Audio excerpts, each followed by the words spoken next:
Dès son plus jeune âge, tout réussissait à Lauren McCluskey, quoi qu'elle entreprenne. Elle brillait dans la danse, le chant, l'athlétisme, les études et le sport, remportant de nombreuses médailles et récompenses. Finalement, elle a reçu une invitation de l'Université de l'Utah et a quitté sa maison à Pullman, dans l'État de Washington, pour partir à Salt Lake City et commencer sa vie adulte dans l'Utah. À l'université, Lauren a participé à l'heptathlon, une discipline d'athlétisme combinée considérée comme l'un des plus grands défis pour le sport féminin. Cela comprenait la course de 100 mètres, le 100 mètres haies, le saut en hauteur, le lancer de poids, la course de 200 mètres, le saut en longueur, le lancer de javel et la course de 800 mètres. Grâce à ses remarquables capacités, Lauren est devenue l'une des participantes les plus remarquables de l'équipe universitaire. En plus de ses succès sportifs, Lauren excellait dans ses études en communication et s'est fait beaucoup d'amis. Cependant, un soir de septembre 2021, tout s'est effondré après une rencontre fortuite. Un vendredi soir, Lauren et ses amis sont allés danser et boire dans une petite boîte de nuit près de l'Université de l'Utah. Là, un homme a attiré l'attention de Lauren.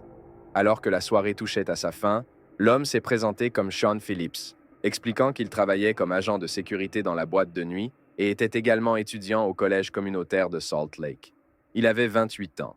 Malgré la différence d'âge, Lauren et Sean ont trouvé un terrain d'entente. Sean était charmant et clairement intéressé par l'attention de la jeune femme. Ils ont échangé leur numéro de téléphone et ont convenu de se revoir le lendemain pour mieux se connaître.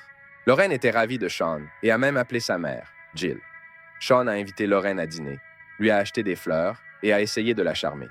Il lui a même doucement demandé de devenir sa petite amie. Sean était grand, musclé, beau et un bon interlocuteur. Il a immédiatement trouvé un terrain d'entente avec Lauren, qui était active et sociable. Sean passait souvent la nuit dans la chambre de Lauren à la résidence universitaire, et elle lui prêtait sa voiture. Au fur et à mesure que la relation progressait, Lauren commença à avoir des soupçons inquiétants. Tout d'abord, Sean lui demandait d'inviter ses amis à leur rencontre, mais lui disait de s'habiller d'une certaine manière, généralement en t-shirt et en jeans. Plus tard, lorsqu'elle était avec ses amis, Sean l'appelait constamment, lui demandant où elle était, avec qui et quand elle rentrerait. S'il n'obtenait pas de réponse immédiate, il devenait en colère.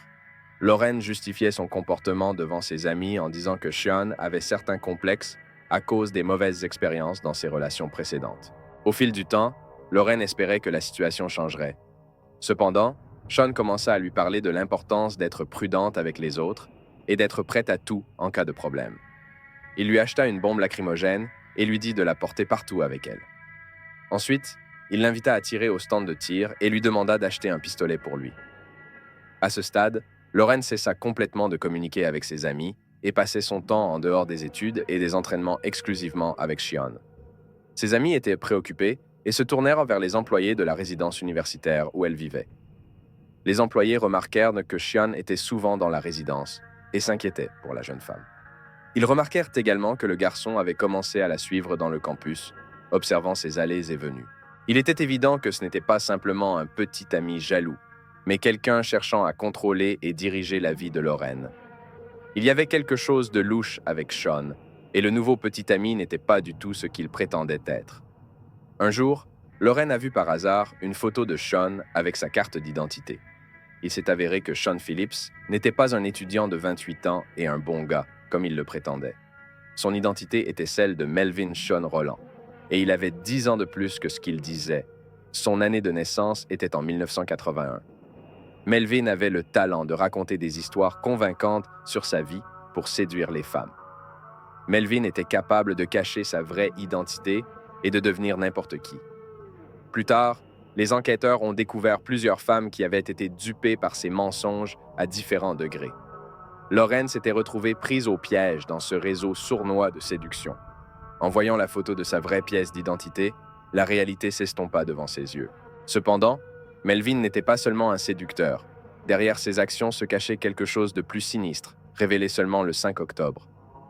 Lorsque Lauren est rentrée chez elle à Pullman, dans l'État de Washington, pour les vacances d'automne, elle en a parlé à une amie qui lui a suggéré de rechercher des informations sur Melvin Sean Roland sur Internet. La recherche a révélé plusieurs nouvelles très alarmantes. Il s'est avéré que Melvin était enregistré comme délinquant sexuel. Le 19 juillet 2004, il a été reconnu coupable de corruption de mineurs et de tentative d'agression sexuelle. Suite à cela, des enquêtes criminelles ont été menées et il a purgé 9 ans dans une prison d'État. Melvin a été libéré sous condition le 3 septembre 2013. Après avoir découvert la vérité sur Melvin, Lauren a réalisé qu'elle devait rompre avec cet individu. Elle est retournée à l'université de l'Utah et prévoyait de rompre avec lui le 9 octobre. Lauren a appelé Melvin et lui a demandé de venir.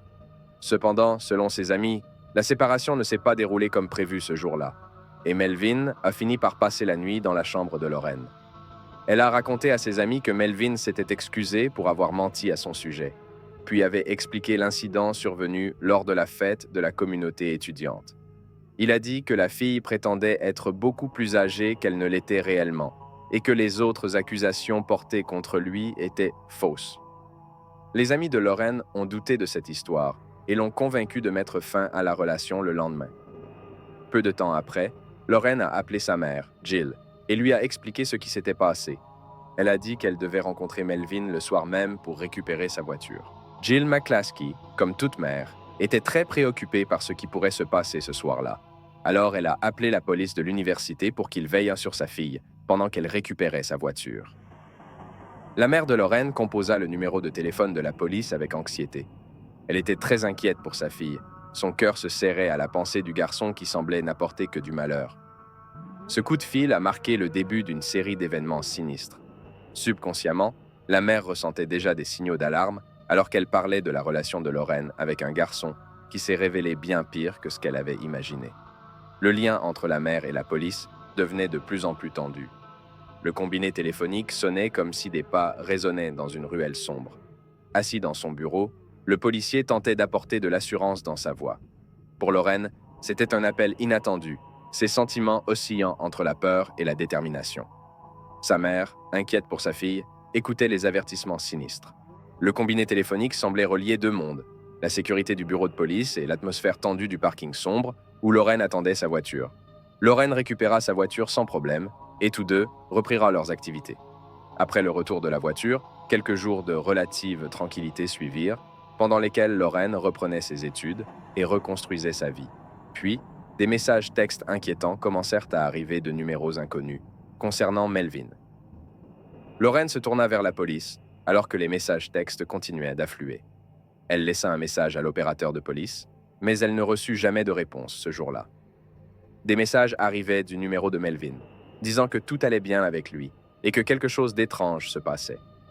Puis, de nouveaux messages arrivèrent de numéros inconnus, prétendant détenir des photos compromettantes de Lauren et de Melvin. Ils demandèrent 10 000 $ à Lauren, sinon ils menacèrent de publier les photos sur Internet. Pour confirmer la menace, le matin du 13 octobre, Melvin écrivit un email à Lauren disant qu'il était également victime de chantage. Il lui conseilla de payer l'argent, ce qu'elle fit en envoyant 10 000 $ à un maître chanteur inconnu via un système de paiement. Elle appela à nouveau la police de l'université, cette fois convaincue que Melvin était derrière le chantage, et non une tierce partie inconnue. Le répartiteur contacta l'officier de police de l'université de l'Utah, Miguel Dasso, lui fournissant les informations principales sur la plainte. Ressentant le besoin de se rendre personnellement à la police, Lauren et son amie traversèrent le campus pour parler à un officier.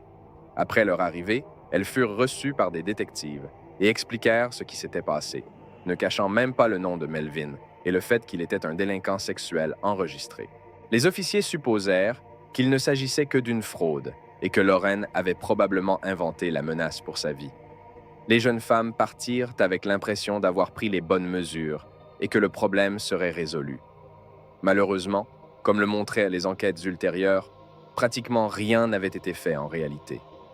L'officier d'assaut avait reçu des copies des messages et des images, ajoutant une photo compromettante de Lauren à sa collection personnelle, disant plus tard à un autre officier qu'il pouvait maintenant la regarder à tout moment. N'ayant pas de nouvelles de la police universitaire, Lauren appela encore et encore le département. Elle expliqua au répartiteur qu'elle était à nouveau victime de chantage. Le 13 octobre, Melvin se rendit dans le quartier du dortoir de Lauren. On le vit errant près du parking, apparemment avec quelque chose de lourd. Lauren rentra de son entraînement d'athlétisme environ 45 minutes après que Melvin eut commencé à se promener sur le parking.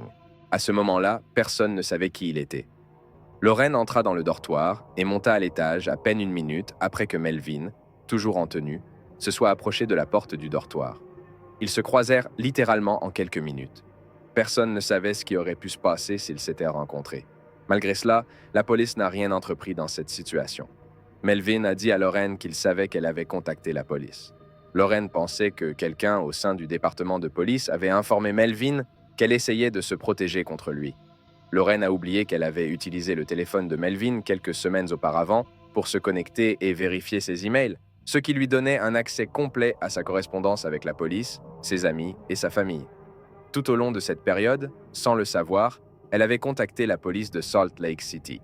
Lorraine espérait obtenir de l'aide d'un autre poste de police. Cependant, en raison des règles de juridiction, la police pensait qu'elle pourrait être peu utile, car sa juridiction se limitait aux limites du campus. Cela limitait également les actions de l'officier d'assaut en dehors du campus. On suppose qu'après les déclarations de Lorraine selon lesquelles quelqu'un au sein du département aurait pu avertir Melvin, elle aurait pu sembler plus folle et paranoïaque que quelqu'un qui s'inquiétait légitimement pour sa sécurité. Les enregistrements téléphoniques montrent qu'elle a appelé les 2 postes de police plusieurs fois au cours des quelques jours suivants, cherchant une solution au problème. 3 jours plus tard, le 22 octobre, la situation est devenue incontrôlable. Les caméras de surveillance ont montré Melvin quittant son appartement à 6 heures du matin. Il a loué une voiture, une Buick argentée, à son voisin et s'est dirigé vers le parking devant le dortoir de Lorraine, arrivant sur place vers 8h30. Lorraine est sortie vers 9h du matin. Elle a reçu un message prétendument du lieutenant McLennan du département de police de l'université, lui demandant de se rendre au poste pour examiner les preuves. Soupçonnant quelque chose de louche, elle n'a pas répondu et est allée rencontrer un conseiller qui l'aidait à faire face à la rupture et aux problèmes ultérieurs. 1 heure plus tard, Lorraine est sortie du bâtiment. À ce moment-là, Melvin était entré dans le même bâtiment. Il est important de noter que Melvin avait un petit bagage avec lui, le même qu'il portait dans son costume de Deadpool. Il cherchait Lorraine, mais ne l'a pas trouvée. Ensuite, Melvin est retourné au dortoir de Lorraine. Là, il est entré habilement à l'intérieur, disant quelque chose du genre qu'il n'avait pas de clé. En parlant à un groupe de 4 jeunes dans le dortoir, il a fini par les impressionner. 3 des jeunes sont partis, et le 4e a plus tard raconté à la police que Melvin lui avait demandé s'il voulait voir ce qu'il y avait dans le sac qu'il portait avec lui. À l'intérieur se trouvait un pistolet Beretta, calibre 40, et un chargeur plein de munitions. Melvin a permis à l'étudiant de tenir le pistolet avant de partir. Pendant ce temps, le cours du soir de Lorraine était terminé, et elle se préparait à rentrer au dortoir. La semaine avait été difficile, et elle avait décidé d'appeler ses parents après une courte promenade sur le campus. Melvin est sorti du dortoir pratiquement au même moment. Il avait l'intention de la rattraper sur le chemin du retour au dortoir, étant sûr qu'elle emprunterait le chemin habituel. Les parents de Lorraine écoutaient attentivement alors qu'elle décrivait sa journée. Ils ont entendu quand elle a crié alors que Melvin commençait à la poursuivre. Matt McClaskey a immédiatement composé le 911, tandis que sa femme essayait de faire parler Lorraine. Melvin a attrapé Lorraine, l'a traînée vers la voiture, a sorti son pistolet, l'a jeté sur le siège arrière et lui a tiré dessus 7 fois à bout portant. Pendant que les appels affluaient vers le 911 depuis la zone où les coups de feu avaient retenti, Melvin conduisait le long du parking, traversait le pont et descendait la rue jusqu'à la station de métro la plus proche. Melvin patientait tranquillement à l'arrêt de bus et passa un appel téléphonique. Il attendait que quelqu'un vienne le chercher, ayant prévu à l'avance un rendez-vous à cet endroit. Une femme est arrivée et il est monté dans sa voiture. Ils sont partis dîner et se promener pour lui fournir un alibi pendant le meurtre, tandis que la police commençait à agir dans tout le quartier. Pendant ce temps, les parents de Lorraine essayaient désespérément de savoir ce qui se passait. Ils recevaient de nombreux appels d'étudiants demandant comment ils pouvaient aider. Des étudiants volontaires partirent à la recherche à l'ouest de la tour médicale du Nord. Une équipe de 6 officiers et un chien se formèrent en ville, se déplaçant vers le nord. Ils ont ensuite retrouvé la Buick argentée avec Lorraine à l'intérieur. La police a bouclé la zone du meurtre et a tenté de lancer un avis de recherche nationale pour Melvin. Ils l'ont fait parce qu'ils avaient été informés à plusieurs reprises qu'il représentait une menace pour la jeune femme. Maintenant, il était trop tard pour faire autre chose que de chasser son meurtrier. Melvin, à ce stade, était impliqué dans d'autres événements. Il a forcé l'entrée de l'église de la Trinité à Salt Lake City pour trouver refuge. La police est entrée dans le bâtiment, sachant que l'homme était armé et prêt à combattre. Ils ont fouillé pièce par pièce avant d'entendre un seul coup de feu. Melvin Sean Rolland s'était suicidé. Lors de l'inspection du bâtiment, ils ont découvert le suspect mort. La chasse était terminée. Une jeune femme innocente avait été tuée et la communauté commençait à poser des questions. Pourquoi personne n'avait pris ne serait-ce que les mesures les plus simples pour l'empêcher? Ils se demandaient comment quelqu'un qui demandait de l'aide et fournissait toutes les informations nécessaires avait en fait été ignoré. La police du campus n'avait même pas effectué les vérifications de base sur l'identité de Melvin. Pourquoi n'ont-ils pas vérifié son passé? S'ils avaient essayé d'en savoir plus et avaient contacté son agent de libération conditionnelle, il aurait rapidement été retiré des rues et remis en prison pour des menaces et une tentative d'extorsion d'argent à Lorraine. Melvin avait déjà été en détention pour avoir enfreint les conditions de sa libération conditionnelle et avait un historique de déclarations provocantes lors de ses audiences de libération conditionnelle. En réponse aux questions des journalistes sur la possibilité que Melvin retourne en prison, son agent de libération conditionnelle n'a laissé aucun doute sur le fait qu'il aurait été immédiatement arrêté si la police avait simplement pris le téléphone et signalé ses actions. Quant à l'officier d'assaut, il a quitté la police du campus pour ensuite travailler dans la police du département de Logan. Après que sa hiérarchie a été informée de ses actions, il a été immédiatement renvoyé. Des accusations en vertu de la loi de l'État sur la pornographie ont été portées contre lui pour mauvaise manipulation de preuves et les avoir montrées à un autre officier. Cependant, les accusations ont été abandonnées lorsque les preuves de son téléphone se sont avérées insuffisantes après analyse des données. Les circonstances de ce désaccord de données soulèvent des questions depuis longtemps. Cela ne signifie pas que l'officier n'a pas causé de dommages ou de préjudice par ses actions. Le choc venait du fait que le procureur du comté n'avait pas cherché à rendre justice malgré de nombreux appels téléphoniques et messages de Lorraine, implorant de l'aide et fournissant toutes les informations nécessaires sur Melvin et ses menaces. Il y avait aussi la question de savoir d'où Melvin avait obtenu le pistolet qu'il avait utilisé dans le crime. En tant que criminel sous libération conditionnelle, il n'aurait pas dû avoir de moyen légal d'acheter ou de posséder une arme à feu. Il s'est avéré qu'il l'avait obtenue de son ami Corey Wolf, qui était également un criminel condamné. Wolf avait demandé à sa petite amie, avec qui il entretenait une relation, d'acheter un pistolet pour lui. Si Wolf n'avait pas passé le pistolet à Rolland, alors Lorraine aurait probablement survécu. Wolf s'est rendu à la police, a plaidé coupable, et la famille de Lorraine McClaskey a accepté la peine prononcée. À la demande de la famille McClaskey, elle a intenté un procès contre l'Université de l'Utah et son département de police du campus pour le niveau élevé d'incompétence et de négligence dans le traitement des demandes d'aide de Lorraine. Les deux poursuites, demandant un total de 56 millions de dollars, ont finalement été réglées hors tribunal. La famille McClaskey a reçu 10,5 millions de dollars et le fonds McClaskey, nouvellement créé, a reçu 3 millions de dollars pour soutenir ses efforts visant à accroître la sécurité des étudiants sur les campus à travers le pays. L'université a également construit un nouveau centre d'entraînement pour l'athlétisme et l'a nommé en l'honneur de Lorraine.